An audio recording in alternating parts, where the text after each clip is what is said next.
Inter ఫలితాలలో record. Telangana రాష్ట్రంలో సావులకు కూడా రికార్డు. ఇంటర్ విద్యార్థులు రికార్డు పూర్తి స్థాయిలో 66% పైగా సెకండ్ ఇయర్ లో 71% పైగా పాస్ అయ్యారట.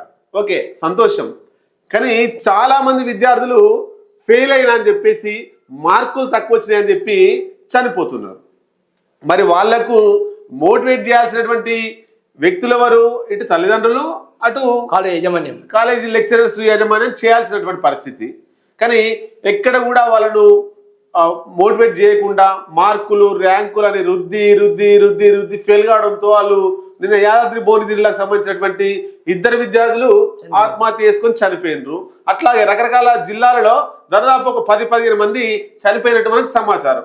మరి రాష్ట్రంలో ఇంటర్లో ఫెయిల్ అయిన దాంట్లో, చనిపోయిన దాంట్లో కూడా ఆత్మహత్య చేసుకొని చనిపోయిన విద్యార్థులలో తెలంగాణ కూడా రికార్డే, నెంబర్ 1 రికార్డు.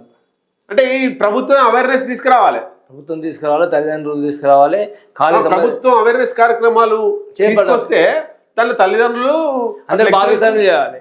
కాలేజీ యజమాన్యాన్ని, కాలేజీ సిబ్బందిని, తల్లిదండ్రులు పెట్టి ఇట్లా మీ అమ్మాయి ఇట్లా చేస్తుంది, లేకపోతే ఇట్లా చదువుతో ముందు ప్రిపరేషన్ చేయాలి. కానీ అయిపోయిన తర్వాత యాంటీ ర్యాగింగ్ కమిటీలు ఎట్లా ఇస్తున్నారు అట్లా ఆత్మహత్యలకు సంబంధించి కూడా అవేర్నెస్ కమిటీ అనేటువంటిది ఆ ఇంటర్ కాలేజీలో వేయాలి. వేస్తే ఉపాధ్యాయులు, లెక్చరర్స్ దాంట్లో ఇన్వాల్వ్ అవుతారు, తల్లిదండ్రులు ఇన్వాల్వ్ అవుతారు, అక్కడ ఉన్నటువంటి స్టూడెంట్స్ ఇన్వాల్వ్ అవుతారు, ఆ సొసైటీలో ఉండేటువంటి కొంతమంది పెద్దలు కావచ్చు, పోలీస్ డిపార్ట్మెంట్ కావచ్చు, వీళ్ళందరూ ఇన్వాల్వ్ కావడం ద్వారా ఆత్మహత్యలు పరిష్కారం కావు.